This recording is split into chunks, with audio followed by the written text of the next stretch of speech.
Hello everyone. Today we are going to start with Chapter 4, The Leaky Cauldron. The interior is dim, smelling of dust and ancient wood. Harry sits at a table near a window, his breakfast spread out, sausages, eggs, and toast. He stares out the window, watching the busy crowds of Diagon Alley. The sun is bright, but the atmosphere is strangely heavy. Harry is officially a prisoner of his own safety. Minister Fudge has granted him total freedom to roam the alley, but with one catch: Harry must not leave the area. The ministry is obsessed with keeping him in a controlled environment, unaware that they are essentially keeping him in a golden cage. Harry spends his days like a tourist in his own world. He explores the shops he loves, buys his school supplies at Flourish and Blots, and spends hours reading in the quiet corners of the shops. He is waiting for his best friends to arrive, but the isolation is beginning to wear on him. He feels the weight of the Daily Prophet headlines, the constant reminders of Sirius Black's escape.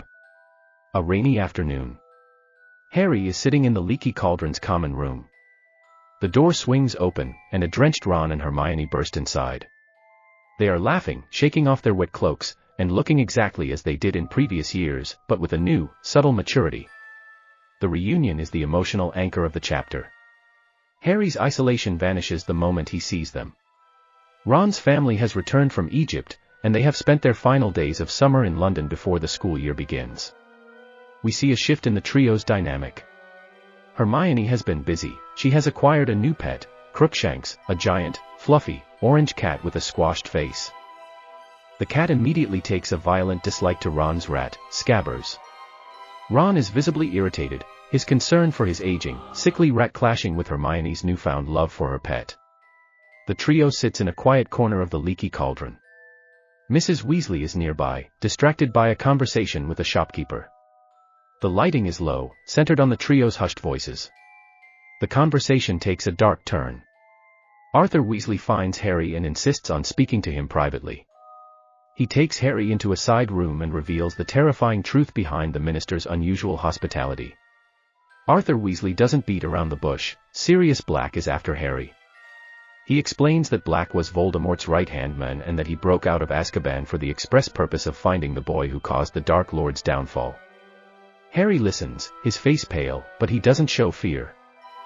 Instead, he feels a strange, defiant anger. Flourish and Blots. The shop is packed with students preparing for the new term. The atmosphere is frantic.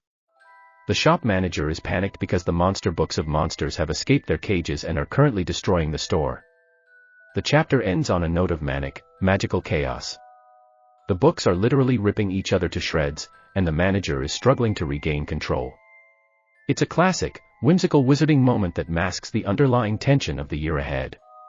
Amidst the flying pages and biting covers, Draco Malfoy makes an appearance. He mocks Harry, Ron, and Hermione, but his insults are hollower than usual. The trio doesn't engage in a shouting match, they simply walk away. Harry realizes that he has outgrown Malfoy's petty, adolescent taunts. His world has become too dangerous for such trivial distractions. The reunion is over, the warning is delivered, and the threat of Sirius Black is no longer a newspaper headline, it's a reality Harry has to face head-on.